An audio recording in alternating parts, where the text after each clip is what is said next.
샬롬. 오늘도 성경 일독 말씀 묵상에 함께 하시는 모든 성도님들을 주의 이름으로 환영합니다. 이 시간 찬송가 263장 이 세상 험하고 함께 찬송하시겠습니다.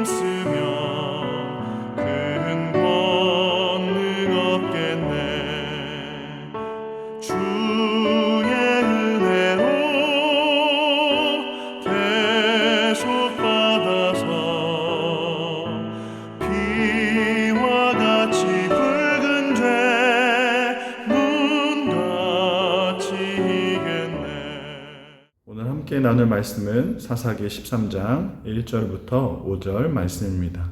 하나님의 말씀을 제가 봉독하겠습니다. 이스라엘 자손이 다시 여호와의 목전에 악을 행하였으므로 여호와께서 그들을 40년 동안 블레셋 사람의 손에 넘겨주시니라. 소라 땅에 단지파의 가족 중에 마노아라 이름하는 자가 있더라. 그의 아내가 임신하지 못함으로 출산하지 못하더니 여호와의 사자가 그 여인에게 나타나서 그에게 이르시되 보라, 내가 본래 임신하지 못함으로 출산하지 못하였으나 이제 임신하여 아들을 낳으리니 그러므로 너는 삼가 포도주와 독주를 마시지 말며 어떤 부정한 것도 먹지 말지니라. 보라, 내가 임신하여 아들을 낳으리니 그의 머리 위에 삭도를 대지 말라. 이 아이는 태에서 나옴으로부터 하나님께 바쳐진 나실인이 됨이라. 그가 블레셋 사람의 손에서 이스라엘을 구원하기 시작하리라 하시니. 아멘. 이 시간 12번째 사사 삼손이라는 제목으로 말씀 나누고자 합니다. 우리가 함께 읽고 있는 이 사사기는 한 사이클을 반복해서 보여주고 있습니다. 이스라엘의 평안이 임하자 이스라엘 백성들은 하나님 앞에서 범죄하기 시작합니다. 이에 하나님은 이방 나라를 통해서 이스라엘을 심판하시죠.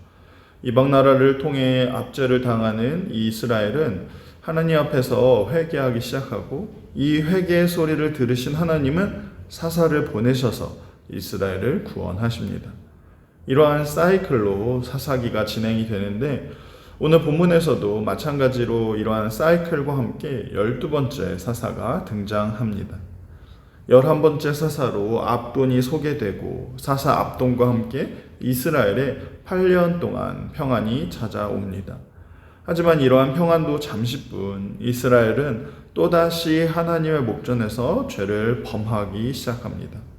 그리고 하나님은 다시 한번 이스라엘을 심판하시기 위해서 이방 나라를 사용하시는데 이번에는 블레셋을 사용하셔서 이스라엘을 심판하십니다. 이스라엘은 40년 동안 이 블레셋의 압제를 당하며 너무나 힘든 시간을 보내게 됩니다.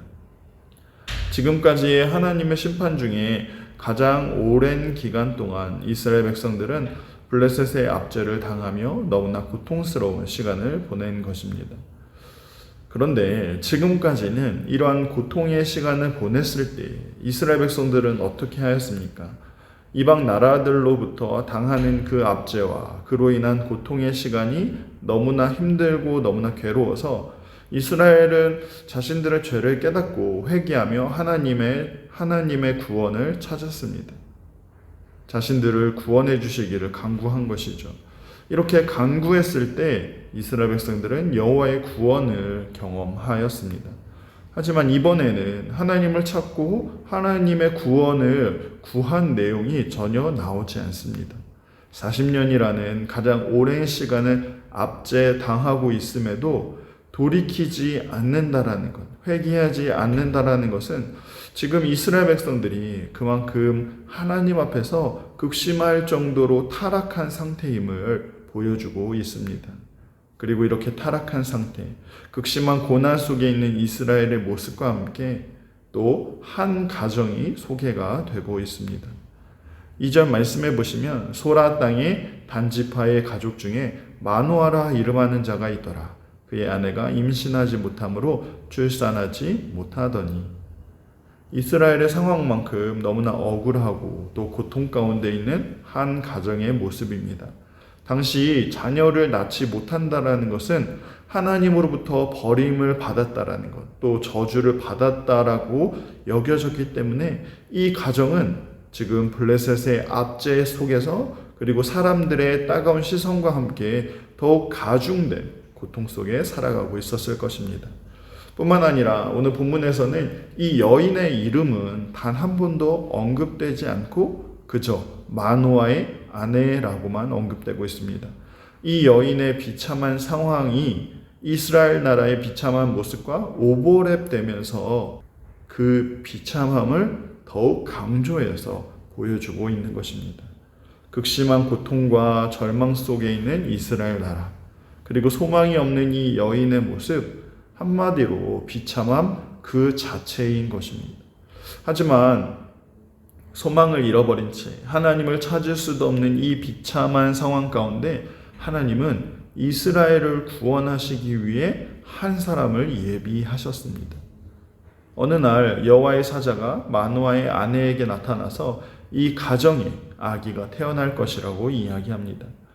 그런데 여호와의 사자는 마노아의 아내에게 이야기하기를 2절과 3절 말씀해 보시면 내가 본래 임신하지 못한다라는 사실을 반복해서 언급하고 있습니다. 무슨 의미입니까? 이렇게 임신하게 된 것은 결코 사람의 힘으로 할 수 없음을 강조하고 있습니다. 자기 힘으로 아무것도 할 수 없는 이 절망의 상태에서 자기 스스로 구원할 수 없는 이 고통의 상황에서 다시 소망을 품게 될 수 있는 것은 오직 하나님의 역사이고 하나님의 은혜라는 사실을 강조하고 있는 것입니다. 사랑하는 성도 여러분, 이처럼 하나님은 이스라엘 백성들이 극심하게 타락하고 회개를 하지 않음에도 결코 그들을 버리시지 않으셨습니다. 블레셋에 40년 동안이나 압제를 당하게 하신 것도 결코 이스라엘 백성들을 버리기 위함이 아니라 그들을 다시 돌아오게 하기 위한 하나님의 놀라운 방법이라는 사실이죠. 그래서 하나님은 이스라엘 백성들이 자기들의 죄를 회개하고 구원을 부르짖지 않았음에도 불구하고 블레셋으로부터 구원할 사사를 예비하고 계신 것입니다. 이스라엘은 하나님을 잊었지만 하나님께서는 자기 백성을 잊지 않으시고 사사 삼손을 세우셔서 이스라엘을 구원하시고자 하신 것입니다. 그래서 하나님의 사자는 마노아의 아내에게 몇 가지를 당부합니다. 4절 이하에 보시면 먼저 마노아의 아내, 하나님이 주신 아이의 어미가 지켜야 할 모습으로 삼과 포도주와 독주를 마시지 말며 어떤 부정한 것도 먹지 말라고 당부합니다. 그리고 이 아이가 태어나면 머리에 삭도를 절대로 대지 말라고 당부하고 있습니다. 왜냐하면 이 아이는 하나님이 구별한 나실인이기 때문입니다.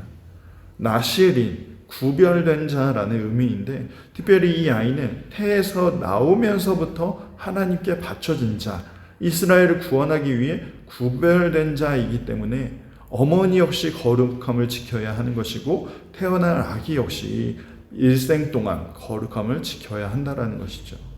사랑하는 성도 여러분, 이스라엘을 구원하기 위해서 필요한 것은 세상이 요구하고 있는 더 센 힘, 더 많은 지혜, 더 많은 군사가 아닙니다.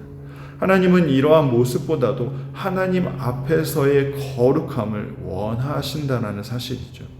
세상으로부터 구별된 자, 하나님 앞에 거룩하게 구별된 자를 통해서 하나님은 하나님의 구원을 이루신다는 사실입니다. 이렇게 거룩한 자, 구별된 자를 통해서 어떻게 이스라엘의 구원이 이루어질 수 있는 것입니까? 18절 말씀해 보시면 마노아가 여호와의 사자에게 이름을 묻자 여호와의 사자는 자신의 이름을 기묘자라 표현하고 있습니다. 기묘자라는 뜻은 기이하다, 생각을 초월한다라는 의미이죠. 그러니까 우리가 생각하는 것보다 그것을 초월해서 일하시는 하나님이심을 우리에게 보여주고 있는 것입니다. 이스라엘은 이 블레셋으로부터 구원을 얻기 위해서, 블레셋을 이기기 위해서 힘이 필요하고 지혜가 필요하고 군사가 필요하다라고 생각할지 모르겠지만 하나님은 거룩함으로, 거룩한 사람, 순종하는 한 사람으로 구원을 이루어 내신다는 사실입니다. 사랑하는 성도 여러분, 우리가 살아가는 세상도 마찬가지입니다. 세상은 힘과 권력과 지혜와 능력과 돈으로 자신을 스스로 구원할 수 있다고 생각합니다. 그것만 있으면 이 세상 사는데 부족함이 없고 참 행복을 누리게 될 줄로 생각합니다. 하지만 우리의 구원, 우리가 원하는 참된 안식과 참된 평안은 세상 것으로 결코 이루어질 수 없다라는 사실입니다.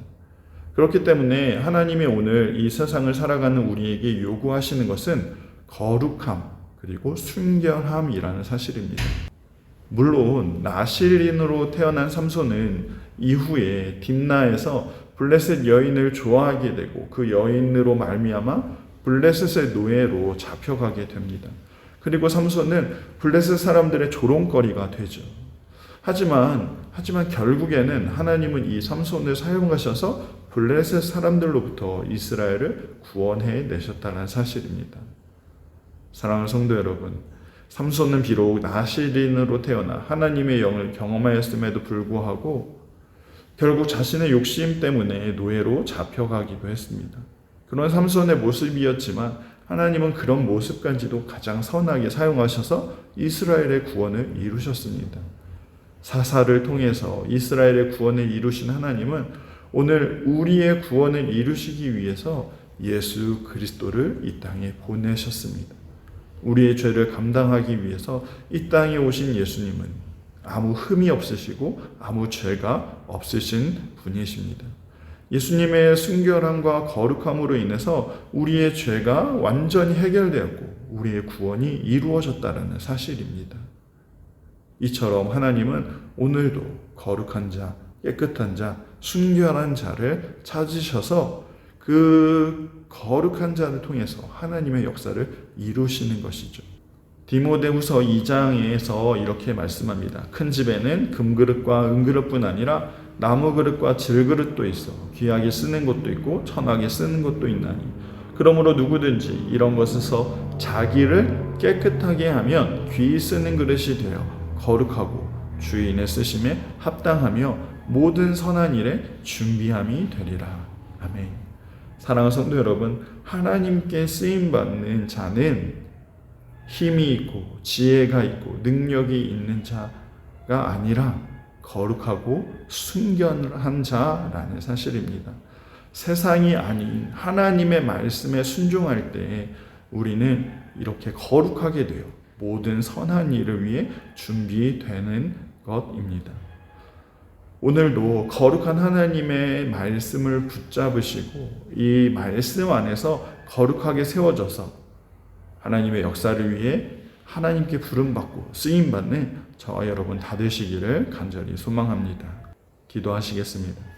오늘도 우리의 구원을 이루시기 위해 결코 쉬지 않으시는 하나님 아버지, 우리가 살아가는 이 시대는 마치 사사기의 때와 같습니다.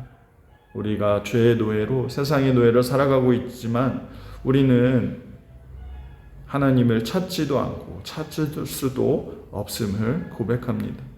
그렇게 비참한 우리를 위해서 예수 그리스도께서 이 땅에 오셨고 우리를 죄에서 또한 세상에서 구원해 주시니 감사를 드립니다. 우리를 구원해 주시고 또한 우리를 부르셔서 하나님의 역사에 동참하게 하셨으니 우리가 날마다 더욱 거룩함으로 더욱 순결함으로 세워져 가게 하여 주옵소서. 말씀 안에서 더욱 깨끗한 그릇이 되어서 주님께 귀하게 쓰임받는 우리의 모습 다 되게 하여 주옵소서. 감사를 드리오며 살아계신 예수님의 이름으로 기도합니다. 아멘. 오늘 함께 읽을 말씀은 사사기 13장부터 15장까지의 말씀입니다. 오늘도 말씀과 함께 승리하시길 간절히 소망합니다.